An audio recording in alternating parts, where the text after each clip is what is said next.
Pride in 2020. Instead of a parade, it's a protest. We're trying to make sure that this march goes back to its roots.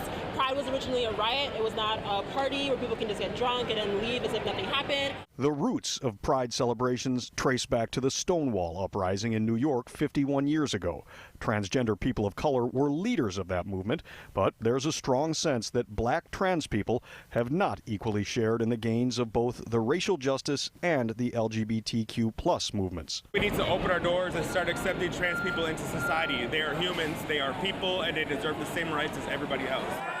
According to the Human Rights Campaign, so far in 2020, at least 16 transgender or non-gender conforming people have been murdered, making them a particularly vulnerable part of the LGBTQ plus community. I want people to live without fear. Thousands marched through the North Side and down the Boys Town corridor of North Halsted Street, where more than 1 million people traditionally watch the Pride Parade.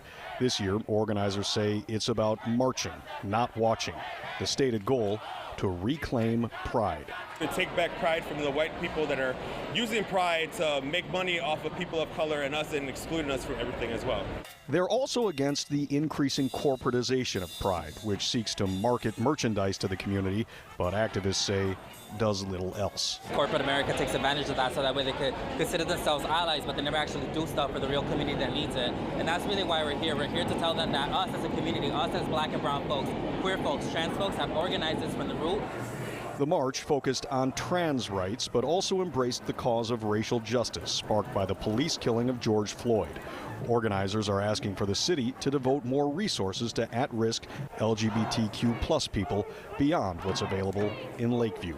To focus on the south and west sides of Chicago, there's deserts of healthcare and services on that side of town. This is not a one-day thing. This is something that needs to be consistently done.